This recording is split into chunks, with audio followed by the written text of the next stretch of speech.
Capítulo 21. Dafne. Hacía demasiado tiempo que no hacíamos esto, declaró Dafne mientras estiraba el brazo sobre la encimera de los Marico para coger otra galleta de azúcar.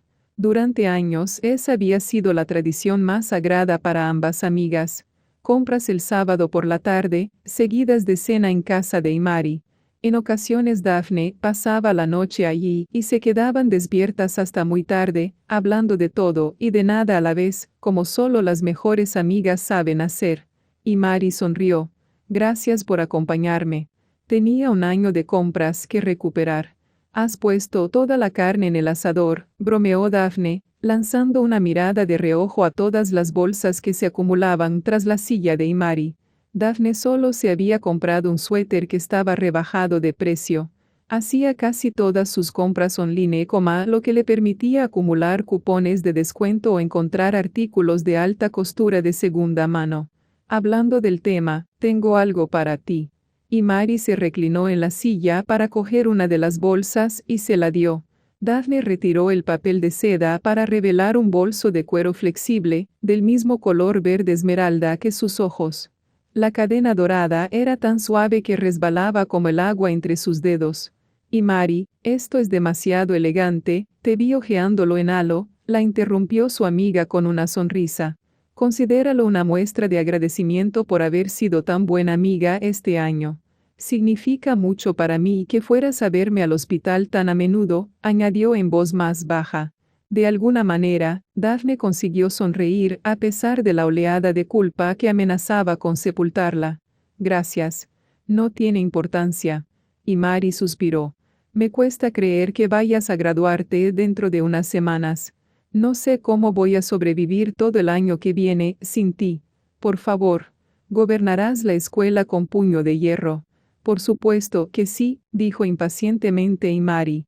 Pero, ¿quién me ayudará a enseñarles a todos los novatos cuál es su sitio?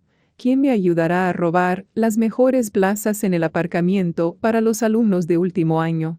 ¿Quién se escapará conmigo de la clase de francés de Madame Maynard para comprar bajels de sésamo cuando deberíamos estar practicando nuestra pronunciación?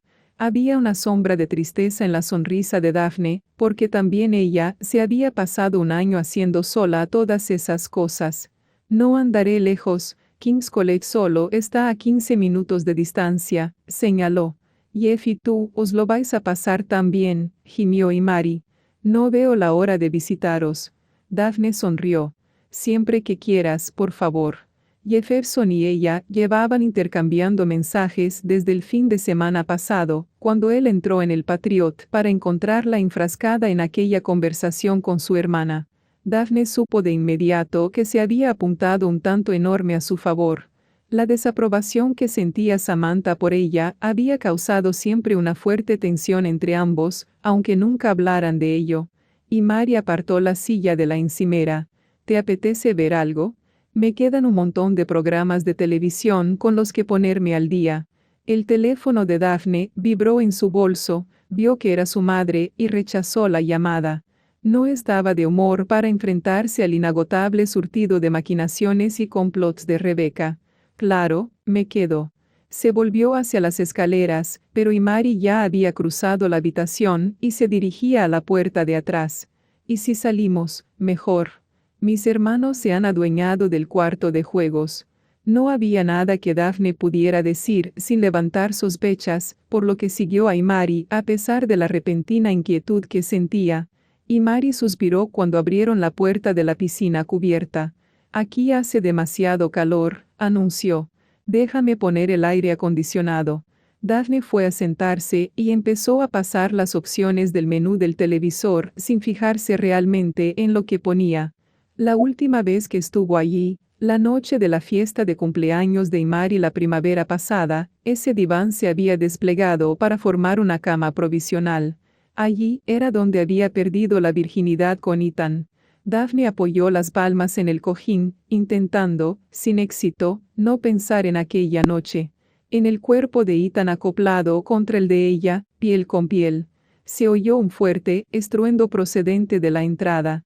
Imari había tropezado, y por los pelos no cayó al suelo.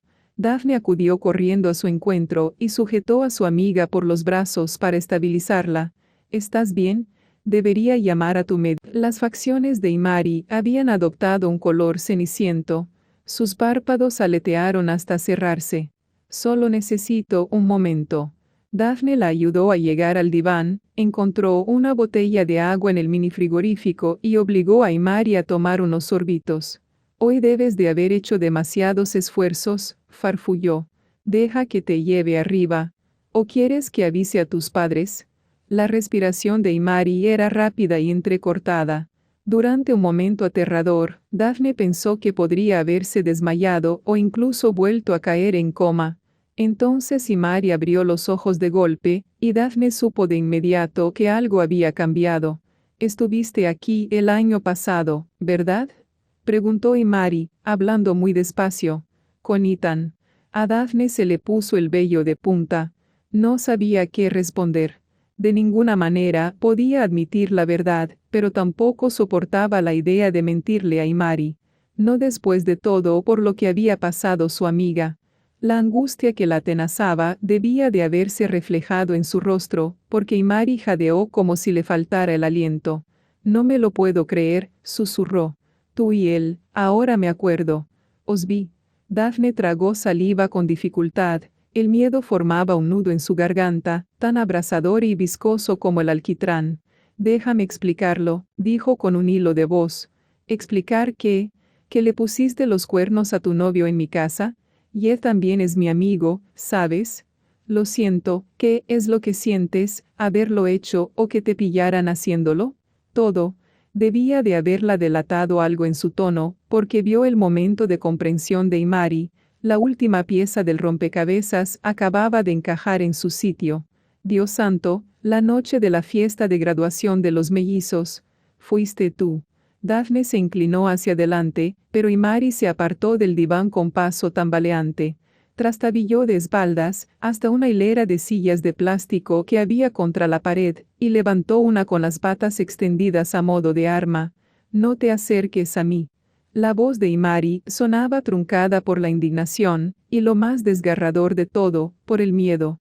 «Te acostaste con Ethan, y cuando te lo eché en cara me intentaste matar para taparme la boca». Sus brutales palabras silenciaron la mente de Dafne. «Pues claro que no intenté matarte», consiguió replicar. «Quiero decir, entiendo que podría dar esa impresión, pero no conoces toda la historia. Fuiste tú la que me drogó aquella noche, ¿verdad?». Dafne bajó la mirada, incapaz de soportar el dolor y la repugnancia que traslucía el rostro de Imari, y asintió compungida. Imari soltó la silla, pero no se movió. «Estás para que te encierren». «Nunca pensé, solo quería que hicieras alguna tontería esa noche», tartamudeó Dafne. «Algo con lo que poder chantajearte, como querías hacer tú con Ethan». «Nunca, nunca intenté hacerte daño. Eres mi mejor amiga». «Era tu mejor amiga, hasta que me interpuse entre Jeff y tú». Imari sacudió la cabeza. «Eso es lo malo que tienes, Dafne. Siempre antepones tus propios intereses a los de los demás. Eres absoluta y completamente egoísta». Dafne hizo una mueca de dolor. Conocer la desagradable verdad oculta tras sus acciones era una cosa, escucharla en los labios de otra persona era aún peor. «Lo siento muchísimo. Imari, lo que te pasó me dejó destrozada. ¿Me tomas el pelo? No te atrevas a pedirme que me compadezca de ti», siseó la muchacha. «Podría haber muerto. Si pudiera deshacer lo que pasó, lo haría. Es lo que más lamento en mi vida». Imari le sostuvo la mirada durante un momento interminable. «Ojalá pudiera creerte», dijo por fin. «Pero eres demasiado embustera. Me has engañado a mí, engañaste a Jeff, y lo peor de todo, te intentas engañar a ti misma». A veces, cuando Dafne dormía, se quedaba atrapada en un sueño lúcido. Comprendía, aterrada, que estaba dormida, pero no podía despertar. Así se sentía ahora, atrapada en una retorcida versión de pesadilla de la realidad.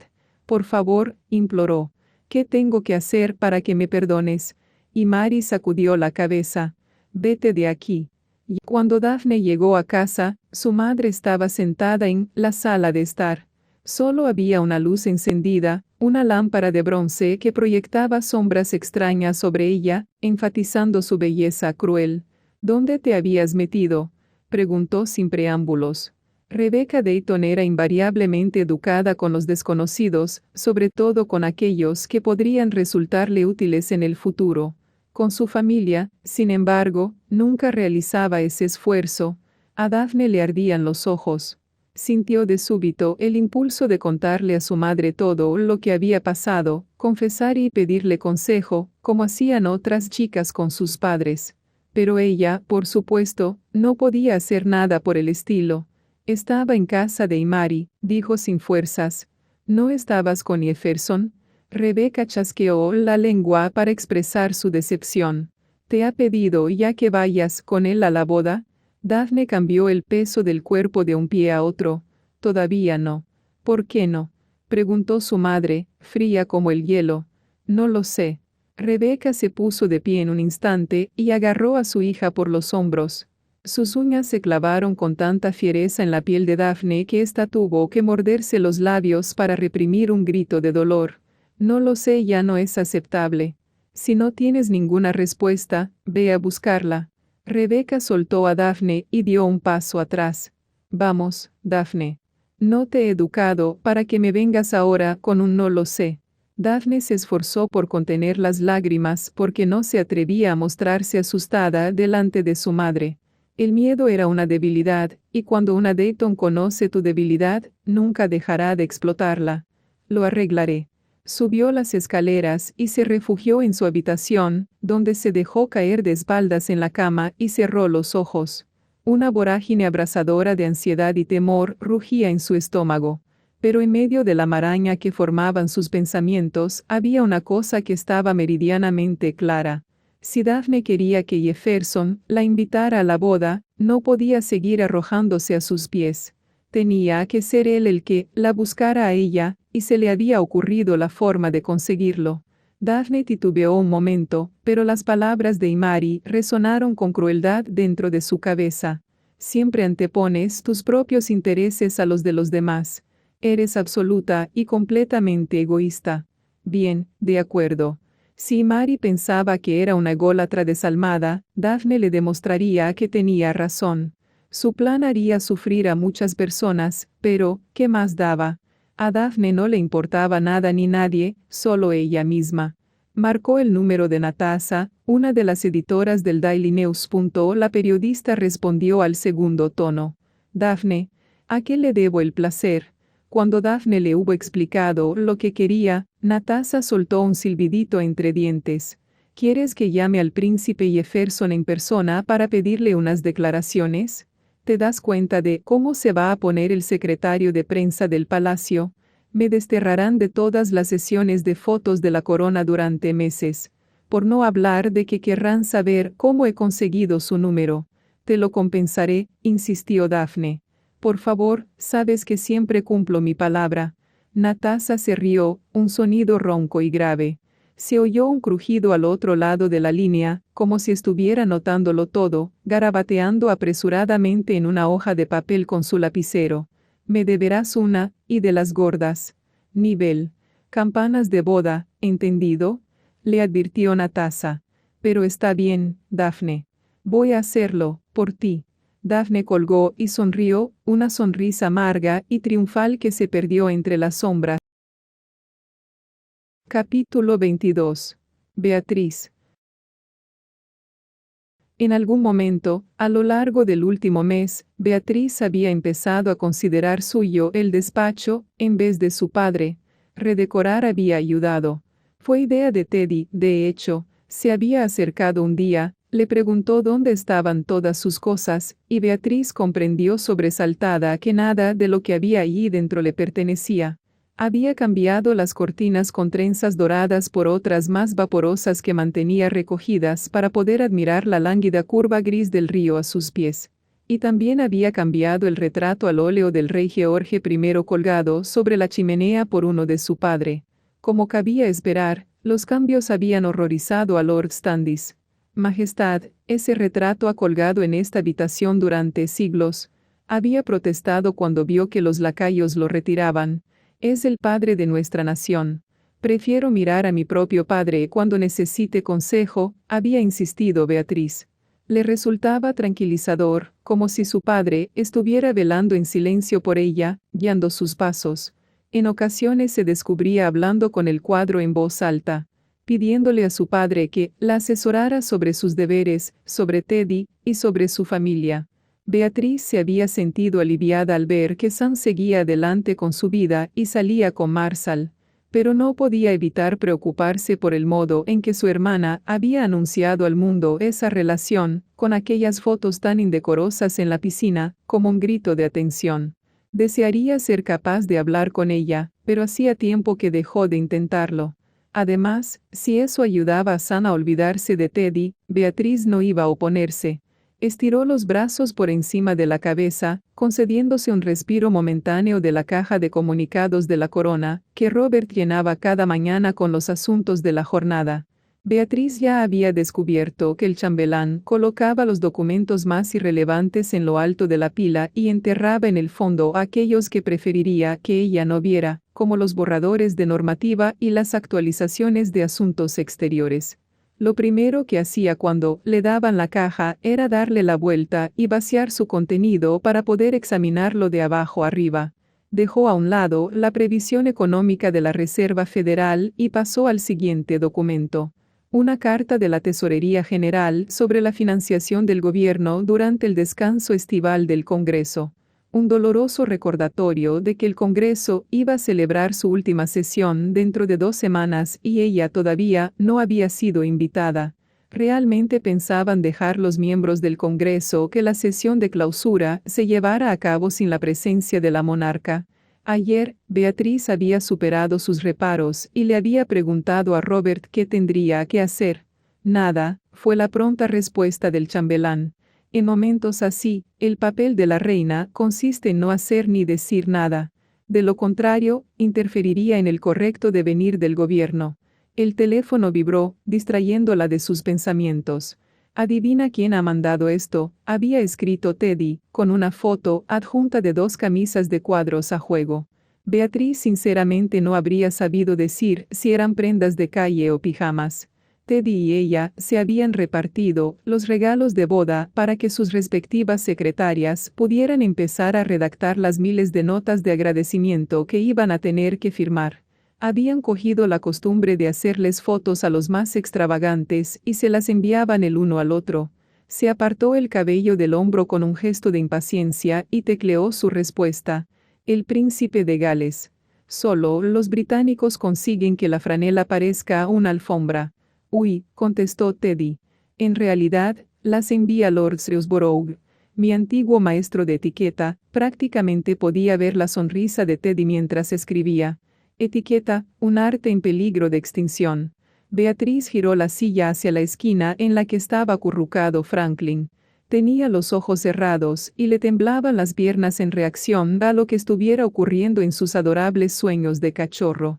Le sacó una foto y se la mandó a Teddy. «Te echo de menos». Las cosas entre Teddy y ella habían cambiado desde su estancia en Walthorpe.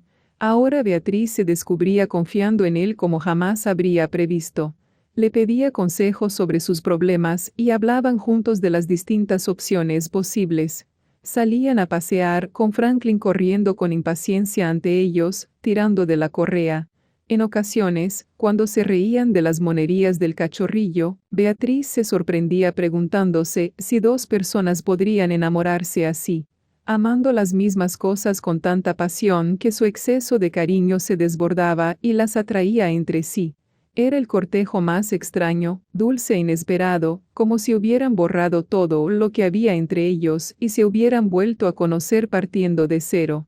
Beatriz recordó lo que le había dicho su padre la noche antes de morir, que su madre y él no estaban enamorados cuando se casaron.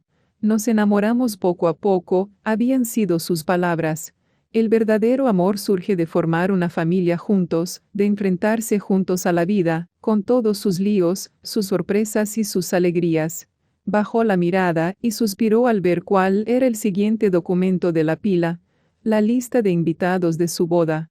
Robert la había elaborado tal y como dictaban el protocolo y la tradición, añadiendo reyes y reinas de otros países, embajadores, rectores universitarios, miembros del Congreso. El límite está en 1400 invitados, le había dicho, lo que significa que Teddy y usted podéis invitar a un centenar de amistades cada uno. Beatriz no se había molestado en protestar. De todas formas, tampoco tenía tantos amigos. Muchos afirmaban serlo, pero el único que había tenido de verdad era Connor. Se quedó petrificada. Debía de estar sufriendo alucinaciones, imaginándose haber visto el nombre de Connor porque acababa de pensar en él. Pero no, allí estaba, justo en el centro de la lista de invitados. De Connor de Markham, con una dirección de Houston. Así que se había ido de la ciudad, pensó Beatriz, aturdida. Intentó que sus pensamientos no fueran más allá, pero una parte de ella no podía evitar preguntarse cómo sería su vida, si sería feliz, si habría conocido a otra persona. ¿Qué hacía en la lista de invitados? Se inclinó hacia adelante para activar el intercomunicador. Robert, necesito hablar contigo sobre las invitaciones para la boda.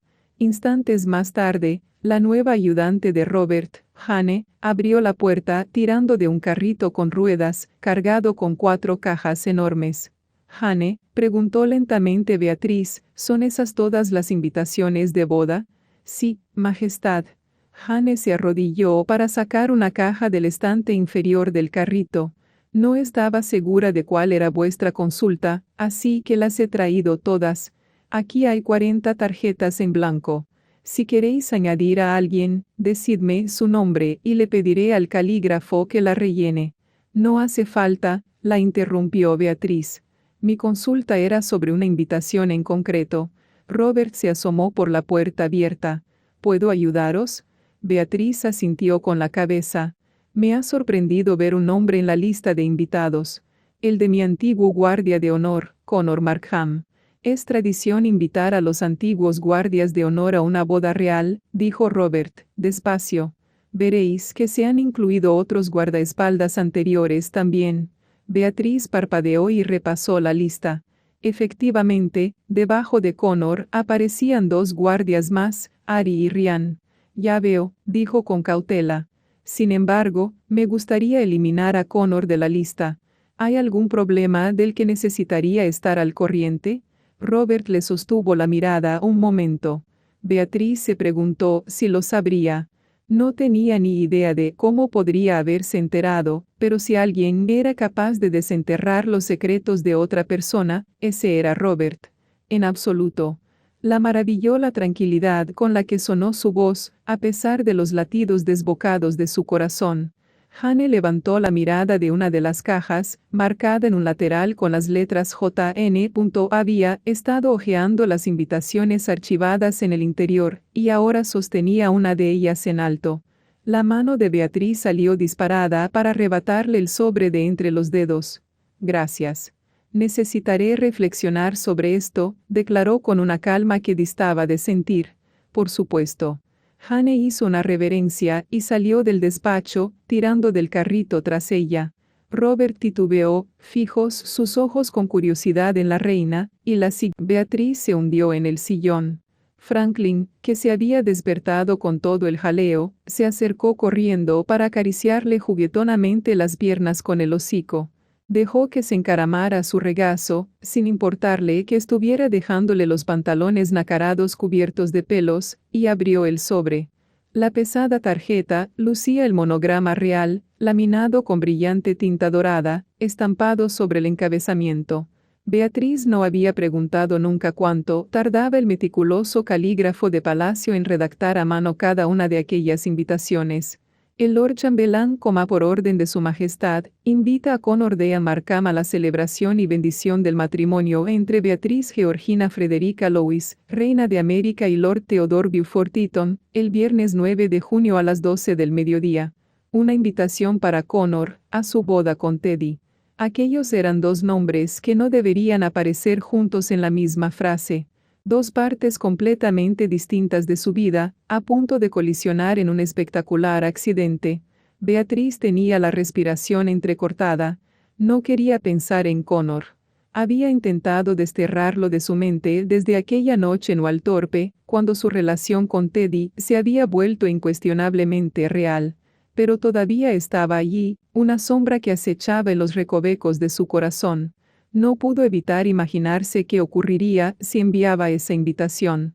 Casi podía ver la rápida sucesión de emociones que se reflejaría en el rostro de Connor cuando la abriera. Sorpresa, rabia, confusión y, por último, una mezcla de cautela e incertidumbre.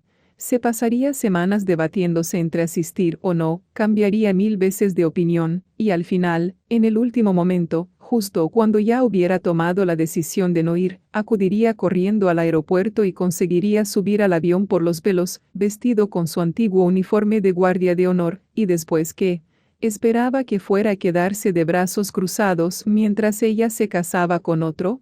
Beatriz contempló el escudo de armas de su familia, esculpido en la robusta piedra de la repisa de la chimenea.